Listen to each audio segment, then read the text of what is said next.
സാധനമാണ് നാസാക്കിയത്. പിള്ളേരെ കുളിക്കാൻ AC കുറച്ച് ഐസ് കെട്ടിട്ടാ മതി. അന്ന് ഞാൻ കൊല്ലുടെ ദിവസമാണ്. നിക്കണവിടെ അനക്ക് വെച്ചകിട്ടിട്ട് നന്നാക്കാൻ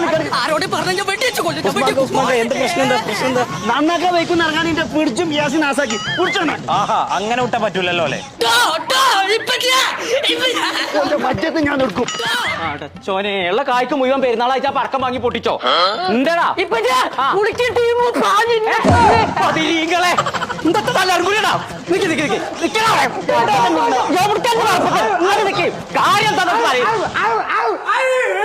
എത്ര മനുഷ്യന്മാരായിട്ട് വരിക്കുന്നത്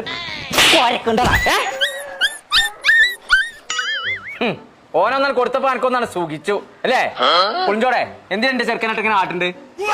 എത്താ പറയാനേ ഞാനായതുകൊണ്ടേ ഓൻ ആട്ടിയിട്ടുള്ളൂ. ഓൻ നന്നാക്കാൻ വയ്ക്കുന്ന ഇറങ്ങാണ്ട് ഫ്രിഡ്ജും മേശയും കുത്തി കഴിച്ചിക്കാണ്ടേ ഇപ്പൊ ഫ്രിഡ്ജിന്റെ ഉള്ളിൽ നിന്ന് ചൂടാ വരുന്നുണ്ട്.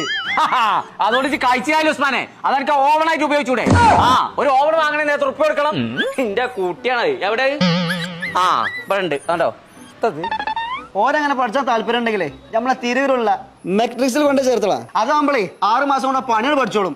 അല്ലാതെ ആറാന്റെ സാധനങ്ങൾ കുത്തി കഴിച്ചതല്ല. കണ്ടില്ല കോയച്ചത് വെക്കോ. അവര് ചെറിയ കണക്ഷൻ കൊടുത്താ ഓട്ടോ വലുതാവണ്ടേ? ഇങ്ങോട്ട് തീച്ച നന്നായി. അത് ഉസ്മാൻ ഒരു പിരി ലൂസ് തന്നെ അതൊന്ന് മുറുക്കിയത് നന്നായി. ഇവിടെ ഒന്ന് ഏതാ പുളിഞ്ചോട് ഇതൊക്കെ കൂടി പഠിപ്പിച്ച സ്ഥലം എന്ന് പറഞ്ഞത്? മെട്രിക്സ് തിരൂര് താരിഫ് ബസാറിലാണ് ആ ഇൻസ്റ്റിറ്റ്യൂട്ട് ഉള്ളത്. അവിടെ കുറെ നേരം പഠിച്ചിട്ട് ആവശ്യമൊന്നുമില്ല. ഒരു ദിവസം വെറും 2 മണിക്കൂർ പഠിച്ചാൽ മതി. പോരാത്തതിന് AC, fridge, washing machine, CCTV ഇതൊക്കെ അവിടെ എഴുതി പഠിപ്പിച്ചല്ല, അവിടെ ചെയ്ത് പഠിപ്പിച്ചു തരും. എത്ര കാലം വെച്ചിട്ടാ ഞാൻ അങ്ങനെ കണ്ടുകൊടുത്ത് ഇങ്ങനെ നാസാക്കുക. ബാങ്ക് കൊണ്ട് ഇതിനെ ചേർത്തി കുളിപ്പിച്ചേ. അങ്ങനെ എല്ലാം കൂടി പഠിപ്പിച്ച സ്ഥലം ഉണ്ടെന്നുണ്ടെങ്കിലേ അവിടെ തന്നെ പോയി ചേർന്നു. ആ ഒരു ദിവസം 2 മണിക്കൂറല്ലേ പോകുള്ളൂ. അതാണ് പുളിഞ്ചോടിനോട് എന്താ കാട്ടിയായിരുന്നു?